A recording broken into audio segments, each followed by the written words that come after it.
மோடியை வெறுக்கும் மக்கள், அரசு நிதியில் கை வச்ச மோடி. So வைரலாகும் video. இது மட்டும் இல்லை, இன்னும் மோடி நிறைய விஷயம் பண்ணிருக்காங்க. मोदी जी को इतनी जल्दी क्यों है? चलो बताइए। मोदी जी को जल्दी है चुनाव के लिए, वैसे और कोई परेशानी नहीं। अभी हमने 42% फाइनेंस कमीशन की रिपोर्ट को स्वीकार करके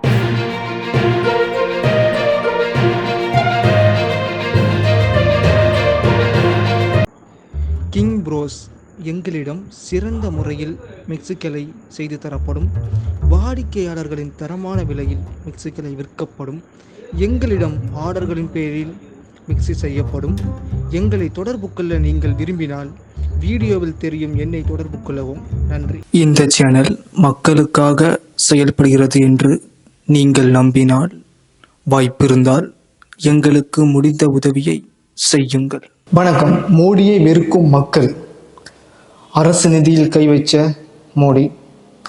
ஸோ வைரலாகும் வீடியோ. இது மட்டும் இல்லை, இன்னும் மோடி நிறைய விஷயம் பண்ணியிருக்காரு. டீட்டெயிலாக பார்க்கலாம். ஃபர்ஸ்ட் நம்ம என்ன பார்க்க போகிறோம் அப்படி பார்த்தீங்கன்னா, மோடியை வெறுக்கிற மக்கள். ஸோ மோடியை ஏன் வெறுக்கிறாங்க மக்கள்? நம்ம எல்லாமே பார்த்துருக்கோம். நம்ம இது வரைக்கும் நம்ம வந்து நிறைய வீடியோவில் பார்த்துருப்போம் மோடியை எதுக்கு இருக்கிறாங்கன்னு. அது மட்டும் இல்லை, ஃபர்ஸ்ட் நீங்கள் அந்த வீடியோ பார்த்துருவாங்க. इतनी जल्दी क्यों है? चलिए मुद्दे की बात। 2024 के चुनाव राम को बेचकर ये चुनाव लड़ना चाहते हैं। मोदी जी को इतनी जल्दी क्यों है? चलो बताइए। मोदी जी को जल्दी है चुनाव के लिए, वैसे और कोई परेशानी नहीं। मोदी जी एक महापुरुष है, उनको नॉलेज है किस कौन धर्म गुरु कितना किसको क्या आता है। शंकराचार्य को उतना नहीं आता है, मंत्र नहीं आता है। बिल्कुल। नारायण बाबा कथा भी मोदी जी को करवाना चाहिए, देश के प्रधानमंत्री जी को घर घर जाके। कि ये राम का प्राण प्रतिष्ठा नहीं कर रहे हैं, ये अपने वोट का प्राण प्रतिष्ठा कर रहे हैं। भाजपा के विनाश का उद्घाटन भी प्रधानमंत्री करेंगे। जो प्रधानमंत्री देश के पार्लियामेंट से लेकर शौचालय तक का उद्घाटन करता हो, वो तो राम मंदिर का उद्घाटन करेगा ही। तो माननीय प्रधानमंत्री जी के सपनों में मर्यादा पुरुषोत्तम सीताराम जी सपने में आए हैं कि 2 करोड़ नौकरी की पूछोगे ना, 2 करोड़ राम मंदिर, 100 स्मार्ट सिटी बन गई, राम मंदिर है ना, देश का वो क्या क्या बोला था, और यानी ये हो गया 3 तलाक, पाकिस्तान भूखा मर रहा है, ये गिना देते। जो देश में हुआ उसकी गिनाओ ना, ये नहीं गिनाएंगे। हिंदू खतरे में आ जाएंगे। अब चलो हिंदू खतरे में, हिंदू राष्ट्र बन भी जाएगा तो फिर जात खतरे में आ जाएगी। जात तो इतनी सारी है, फिर इनको कहाँ बांटोगे? अभी तो तुमने देश को 2 भागों में बांट दिया, फिर जातों को कहाँ बांटोगे? देश हमारा कहाँ जा रहा है? सब अब क्या बोला जाए, कहाँ जा रहा है? नरक में जा रहा है एक तरीके से, ये कह लो। मोदी जी आ रहे हैं या जा रहे हैं? जा रहे हैं। कितना इतनी लंबी भाषण बोलती तब भी तुम्हारे यार समझ में नहीं आ रहा कैसी मीडिया हो तुम, तो थोड़ा समझा करो यार इस चीज को। तो ठीक है, सुनिए, कॉमन सेंस लाइए। आप तो प्रेस कॉन्फ्रेंस वाले हैं, आप तो समझदार हैं, हमसे ज्यादा नॉलेज रखते हैं। ஓகே, இப்போ நீங்கள் அந்த வீடியோ பார்த்துருப்பீங்க. ஸோ அந்த வீடியோவில் வந்து அந்த மக்கள் வந்து எவ்வளோ வன்மமாக பேசுகிறாங்க, இவ்வளோ ஒரு கோவத்தில் பேசுகிற அளவுக்கு வந்து மோடியோட கவர்மெண்ட் இன்னைக்கு பண்ணியிருக்காங்க அப்படின்னா, அப்போ எந்த அளவுக்கு வந்து பண்ணியிருப்பாங்க பாருங்கள். இப்போ சமீபத்தில் கூட உத்தரப்பிரதேசமும் குஜராத் பகுதியில் நிற்கேன். அந்த பகுதியில் வந்து ஒரு இஸ்லாமிய சகோதரர் 3 பேர் சரிங்களா, வீட்டை வந்து இடிச்சிருக்காங்க. இதை விட கொடுமை என்ன தெரியுமா? ஒருத்தர் வந்து அந்த வீட்டுக்கு வெளியே வந்து ஒரு சாமி ஊர்வலம் போயிட்டு இருக்கு. சும்மா அவனுக்கு துப்பல் வந்திருக்குது, காரி லைட்டாக துப்பி இருக்கான் போல. அங்கே அந்த இந்து கூட்டங்களை வச்சு துப்பலை, சும்மா துப்பியிருக்கான். அதுக்காக வந்து அவனை தூக்கி ஜெயிலில் போட்டிருக்காங்க, அவனோட வீடையும் இடிச்சிருக்காங்க சரிங்களா. அதாவது இப்போ அந்த பையனை வந்து நீதிமன்றத்தில் போட்டிருக்காங்க. போட்டப்பறம் என்ன சொல்லியிருக்காங்க, துப்புன அந்த விஷயத்துக்காக நீதிபதியாக வந்து அவங்க அந்த பையனை விட்டு வெளியே ரிலீஸ் பண்ணிட்டாங்க. இந்தந்த சின்ன சின்ன விஷயங்களுக்கெல்லாம் பண்ணுறாங்க சங்கிகளும் ஆர்எஸ்எஸ்காரங்களும் பாஜகக்காரங்க. இதெல்லாம் கேட்கும்போது சின்ன புள்ளத்தனமாக தான் இருக்குது. ஸோ தெரியுது. இது ஒரு புறம் இருக்க. இதுக்கு மறுபுறம் என்னன்னு பார்த்தீங்கன்னா, அதாவது மக்கள் வந்து இப்போ ஒரு கோபத்தில் இருக்காங்க. மோடி மேலே வந்து மிகப்பெரிய கோபத்தில் இருக்காங்க. அமித்ஷா வந்து சொல்கிறாரு, சிஏஏ நான் வந்து அமல்படுத்துவோம், முஸ்லீம் சேர்த்தவங்க தூக்கி போட்டுருவோம் அப்படின்னு சொல்கிறாங்க. இப்படிப்பட்டவங்க ஒருத்தன் வந்து நம்ம மறுபடியும் நம்ம நாட்டு கையில் கொடுத்தோம் அப்படின்னா நம்ம நாடை என்ன வேணாலும் பண்ணுவாங்க, வாய்ப்பு அதிகமாக இருக்குது. நம்ம இன்னைக்கு தமிழ்நாட்டில் நம்ம இண்டிபெண்டாக சுதந்திரமாக நம்ம வீடியோ பண்ணுறோம், அந்த சுதந்திரம் இருக்குது அப்படின்னா, ஸோ நாளைக்கு உங்கள் கையில் போச்சு அப்படின்னா நாளைக்கு இதை பற்றி சொல்கிறதுக்கு கூட இருக்க மாட்டாங்க சரிங்களா. இப்போ 10 ஊடகம், சில முக்கியமான ஊடகங்கள் கூட மோடிக்கு வந்து சிங்கி அடிச்சு தான் இருக்காங்க சரிங்களா. இப்போ சமீபத்தில் கூட இப்போ வந்து பெரிய பெரிய ஆக்டர்ஸாக இருக்கட்டும், பெரிய பெரிய கடைகளாக இருக்கட்டும், இந்த ராமர் கோவில் திறப்பு விழாவை வந்து கிராண்டாக சொல்கிறாங்க. ஆனால் இதில் நோட் பண்ண வேண்டிய விஷயம் என்னென்னு பார்த்தீங்கன்னா, ராமர் கோவில் வந்து இன்னும் முழுமையாக கட்டமைக்கப்படலை. இது ஒரு விஷயம் கூட. முழுமையாக கட்டமைக்கப்படாத ஒரு கோயிலை வந்து எப்படி திறப்பீங்க, எப்படி கும்பாபிஷேகம் வைப்பீங்க, எப்படி ராமர் சிலை வைப்பீங்க? இதெல்லாம் சாஸ்திரங்கள் சம்பிரதாயம் இருக்குல்ல, இது கூட கொஞ்சம் தெரியாத இதுவும் இருக்காங்க நினைக்கும் போது இன்னும் யோசிக்க வேண்டிய விஷயமா இருக்குது.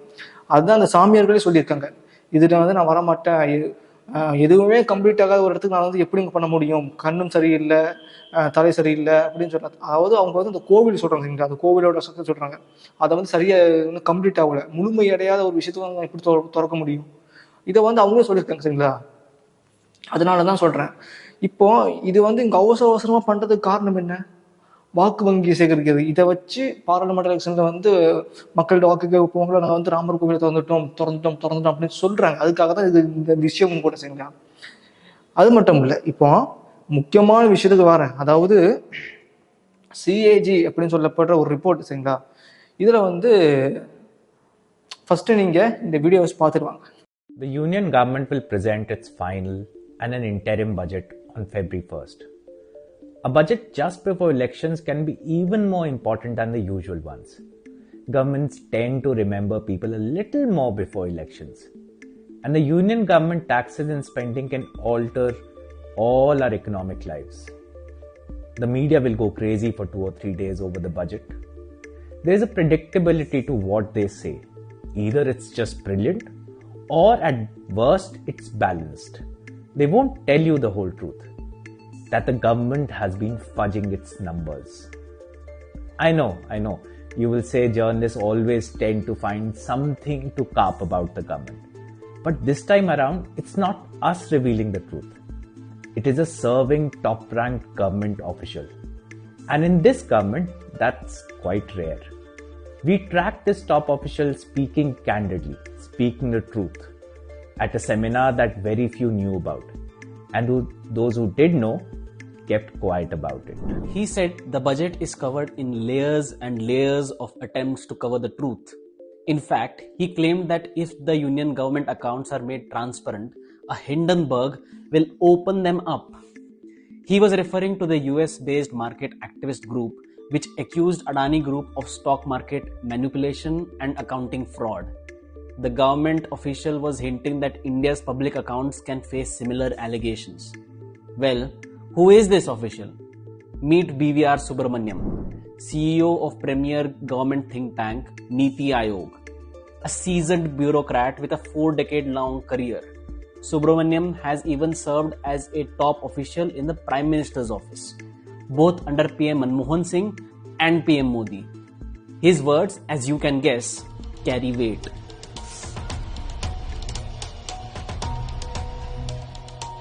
Subramaniam was speaking at a seminar on government's financial reporting. The usual suspects, researchers, economists and policy analysts, formed his small audience. But I was perhaps one of the unexpected guests. Subramaniam spoke about accounting tricks that governments use to brighten their own financial report card. But Subramaniam did not just stop there. He revealed things only a top official like him could have known. He in fact dropped a bombshell about how the Prime Minister's office engaged in an unconstitutional act. The 14th Finance Commission was appointed a year before the Modi-led BJP government came to power in 2014. This commission recommended giving away 42% of the union government's taxes to states. This was a 10% jump from the recommendation of the previous commission. This was a share that the Modi government did not want to give to the states and keep for itself. Subramaniam further said that PM Modi held backdoor negotiations with the head of the commission to lower this share. Subramaniam at the time was a joint secretary at the Prime Minister's office. The 14th Finance Commission, why we did one? They raised the devolution to states to 42%. I was at the heart of the discussion, not hard, the tripartite discussion between Dr. Reddy, me and the Prime Minister. No finance ministry. Should it be 42 or 32 or some number in between? The previous number was 32. And in good, South Indian English, he told me in the end, Appa, brother, go and tell your boss. He has no choice. He said, go and tell your boss. He has no choice. I mean, it's interesting to understand why the Finance Commission's powers are there and what they stand for. We at the Reporters Collective corroborated this claim with other members of the 14th Finance Commission. They confirmed that this did indeed happen. They have requested that their identity be kept hidden. The Indian Constitution allows the government to either accept or reject the Finance Commission's recommendations. It cannot alter or debate about it. In this case, as Subramaniam puts it, the Prime Minister himself got into a conversation with the head of the Commission, unhappy that his government will have to shell out a higher share of revenue. In contrast, as Gujarat Chief Minister, Mr. Modi had famously demanded that the states be given 50% of the union government's total tax collections. But what Subramaniam revealed next is even more shocking. The Modi-led government was forced to accept the 42% figure. But it did so rather late. So late that the government was forced to redo its entire budget in just 2 days. By the way, Finance Ministry was hell-bent on not going beyond 53. That's it. 2 lakh crores was the loss to the central government, at least as far as fiscal devolution is concerned. And actually the budget was written in 2 days that year. 2 days. Because this recommendation was accepted so late, and everything was written at that time. It had become Niti Aayog by then. In a conference room in Planning Commission, Niti Aayog, 4 of us sat and actually recast the entire budget. In this rewrite, it slashed the money to be spent on welfare schemes for women, children and the poor. I still remember when we were cutting off, women and child, state subject, 36,000, make it 18,000 crore. Home, police, state subject, 0. I didn't realize I'll become a home secretary 1 year later with no central fund. Publicly, Prime Minister Modi presented a very contradictory picture. In his parliamentary address at the 2015 budget session, he falsely claimed his government had strengthened the states willingly. कुछ राज्यों ने कल्पना तक नहीं की होगी, उनके budget से ज्यादा रुपया उनके सामने पड़ा होगा, यहां तक पहुंच पाएंगे. क्या ये फेडरल स्ट्रक्चर में राज्यों को मजबूत करने का तरीका है कि नहीं है?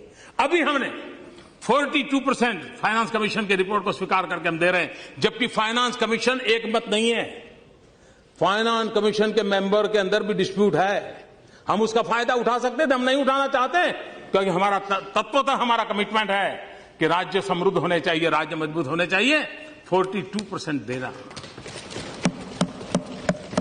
ये अमाउंट छोटी नहीं है. जब अमाउंट आप सुनोगे ना तो आप हैरान हो जाओगे, इतना सारा रुपया आया है.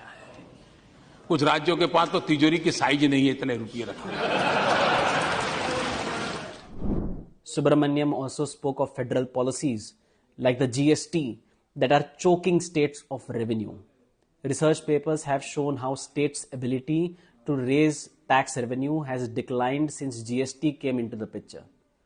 Opposition party ruled states have been saying this for years.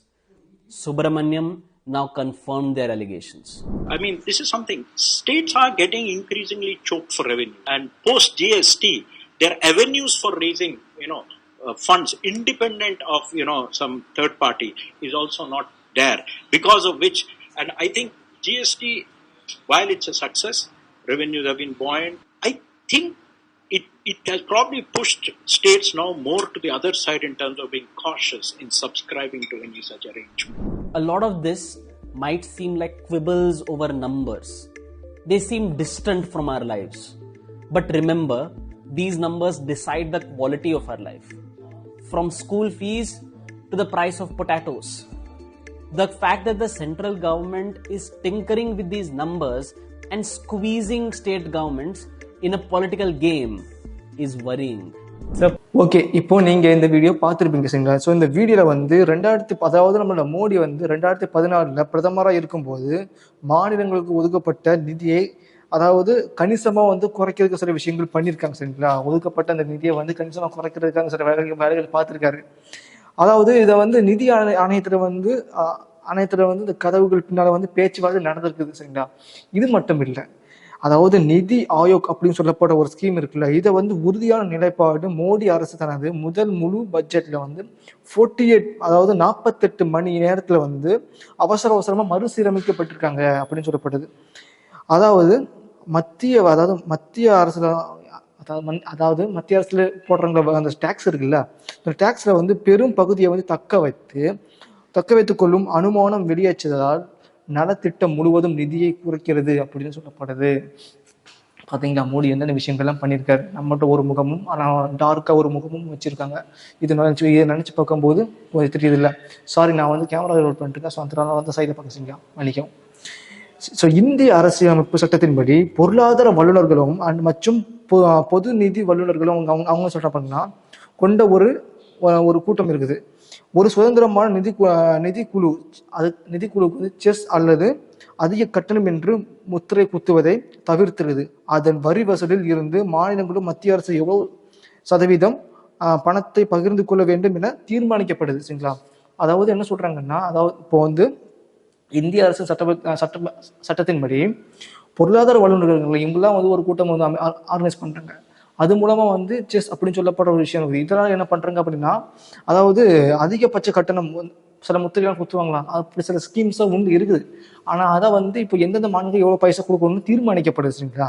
So இதை வந்து சொல்றாங்க. இதுக்கு நம்ம மோடி என்ன பண்ணியிருக்காருன்னு பார்த்தீங்கன்னா, அதாவது 14வது நிதி கமிஷன்ல வந்து அதாவது 2013 நடக்குதுங்களா அமைக்கப்படுது. அதே நேரத்தில் குஜராத்தில் முதல்வராக இருந்த மோடி அவர்கள் என்ன பண்ணியிருக்காருன்னா, அதாவது பிரதமர் பதவியை பிரச்சாரத்துக்கு போயிருப்பார்ல, அப்போ அவர் என்ன சொல்றாருன்னு பார்த்தீங்கன்னா, அதாவது ஒன்றிய வரிகளிலிருந்து மாநிலங்களுக்கு 15% பங்குகள் கமிஷனிடம் கேட்டு அதாவது செய்தி வெளியிட்டிருக்காங்க அப்படின்னு சொல்றாங்க. மோடி, இது உங்களுக்கு நல்லா இருக்குதா? அப்போ நாடு என்ன ஆகும்? டிசம்பர் 14 சமர்ப்பித்த அறிக்கையில் அதுவரை மாநிலங்கள் பெற்று வந்த பர்சன்டேஜ் பார்த்தீங்கன்னா 32% இருந்துச்சு. பட் மத்திய வரிகள் வந்து 42%. வந்து எவ்வளோ டிஸ்டன்ஸ் இருக்குன்னு பாருங்க. அதாவது மாநிலங்கள் பெற வேண்டும் என ஆணையம் பரிந்துரைச்சிருக்குது அப்படின்னு சொல்றாங்க. இது மட்டும் இல்லை, இன்னும் இருக்குது. ஆனால் மோடியும் அவரது நிதி அமைச்சகம் மாநிலங்களில் வரி பங்கை 33% குறைச்சிருக்கு. மத்திய அரசின் பெரும் பகுதியை வந்து தக்க வைத்து விரும்பியிருக்குது. அதுக்கு எல்லாம் கொடுமையை தெரியலையா? இதுவும் என்னென்ன பண்றாங்க பாருங்க. ஆனால் மோடி பொய்யாக கூறியிருக்கு. சரிங்களா? மாநிலங்களை ஒதுக்கப்படும் வரி பகுதிகளை குறித்து நிதி ஆயோக் அப்படின்னு சொல்லப்படுற ஒரு விஷயம், அதாவது பரிந்துரையை வரவேற்கத்தக்கதுக்காக இந்த விஷயங்கள் பொய் சொல்லியிருக்காரு நம்மளோட மோடி அவர்கள். அதாவது லோக்சபாவோட பேசுறாரு ஒரு பெரிய பேச்சு பேசுறாருல, அந்த பேச்சு இங்க தகுது. சரிங்களா? அதாவது இதை பத்தி அல் ஜசீரா அப்படின்னு சொல்லப்படுற ஒரு விஷயம் வந்து அதிலே போட்டிருக்கு, அந்த தாக்கலுக்கே போட்டிருக்கு. ஸோ இது மட்டும் இல்லை, இது வந்து இதே தெரிஞ்சிருக்கும். அவரோட இப்போ சிஏஜி அறிக்கையில பாருங்க, அவங்கெல்லாம் சில விஷயங்களும் பேசும்போது, இப்போ மணிப்பூர் அப்படி பேசும்போது கண்டிப்பா மோடி வந்து பேச மாட்டார். அதாவது ஒன்றும் இல்லைங்க, மோடியால வந்து செய்தியாளர்களை கூட நேரடியாக வந்து மீட் பண்ண முடியாது. இதுதான் உண்மையான விஷயம் கூட. அதுக்கான காரணம் என்னன்னா, இந்தந்த கேள்விகள்லாம் இருக்குது. இதுக்கு வந்து முழுக்க காரணம் இந்த மோடி வந்து இந்த சிஏஜி அறிக்கையில ஸ்கேம் பண்ணது முழுக்க காரணம் அவரோட உச்ச நண்பரான அதானி அவர்கள். அவங்களுக்கு தான் முக்கியமான பெறுது. அதானி இன்னைக்கு வந்து டாப் 10 பணக்காரங்களை இருக்காங்க அப்படின்னா அதுக்கு மோடியும் ஒரு காரணம் தான். ஸோ ராகுல் காந்தி பாராளுமன்றத்தில் வந்து அதை நினைச்சு பேசும்போது மோடி வந்து பம்மி பதுங்கதை பார்த்துருப்போம். சரிங்களா? அதையும் பார்த்தோம். சரிங்களா? ஆனால் இதுக்கப்புறம் எனக்கு தெரியல. ஆனால் மக்கள் நலனில் அக்கறை இல்லாத ஒரு பிரதமரை இப்போதான் பார்த்துக்கிறேன்.